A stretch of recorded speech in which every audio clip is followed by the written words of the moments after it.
Hein, il faut vraiment briser. Tout n'est pas blanc, tout n'est pas noir. Voilà. Voilà, c'est pas monolithique.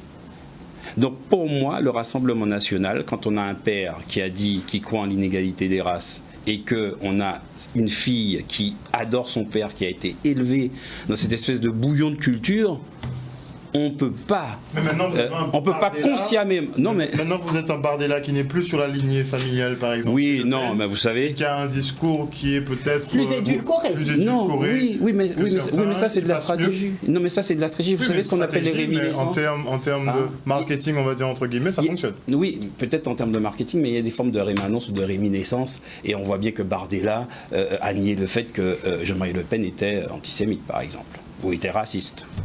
Donc ça veut dire que quelquefois le logiciel bug et qu'on voit vraiment la réalité des choses et de qui on a en face. Est-ce que ça change vraiment quelque chose pour la majorité des Français ?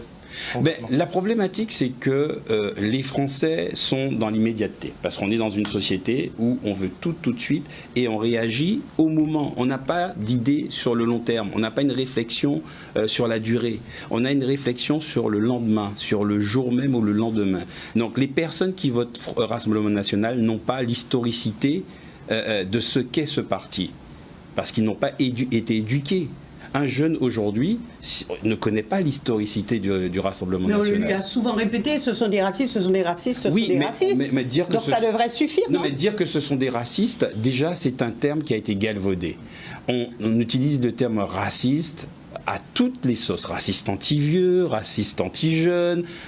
Et justement, c'est un terme qu'on a dépossédé de son sens originel, parce que le sens originel, c'est une idéologie qui a été structurée pour permettre de mettre les Africains en esclavage, avec la supériorité race de Gobineau.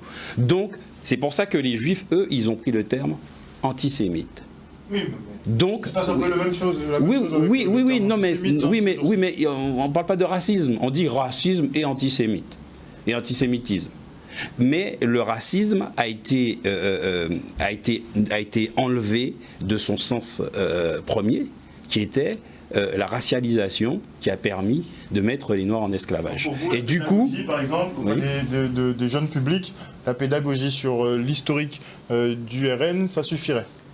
C'est pas que ça suffirait, mais ça se serait déjà. Ça n'a pas fonctionné, ça ne fonctionne pas. Non, mais parce que ça n'a jamais été fait.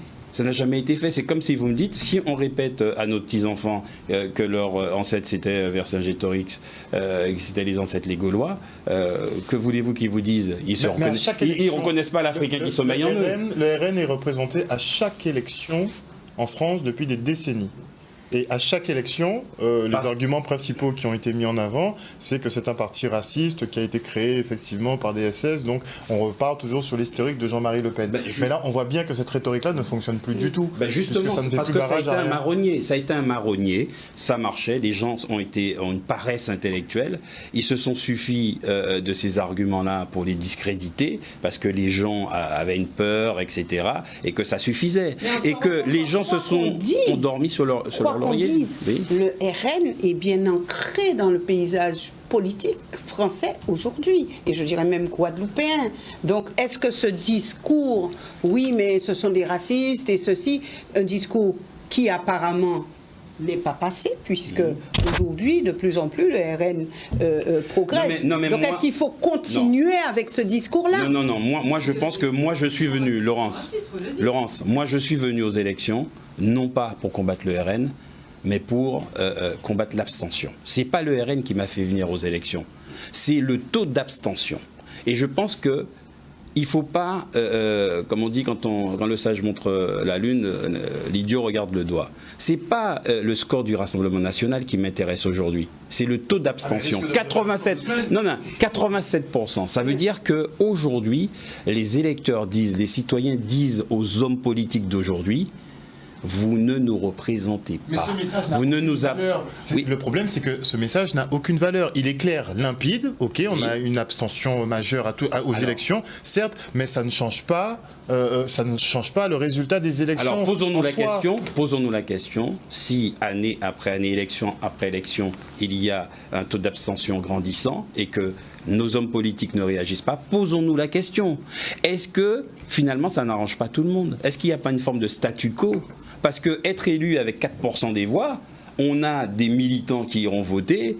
Moi, je prends mon club Facebook, ils vont voter pour moi, je suis élu. Si j'ai 3000 fans, je leur demande de voter pour moi, je deviens président de la République à ce rythme-là. Donc vous voyez ce que je veux dire? Ça veut dire qu'il y a un statu quo, il ne faut pas se mentir. Nos hommes politiques sont complices, factuellement, ils sont complices de cet état de fait. Parce qu'ils se satisfont de ça.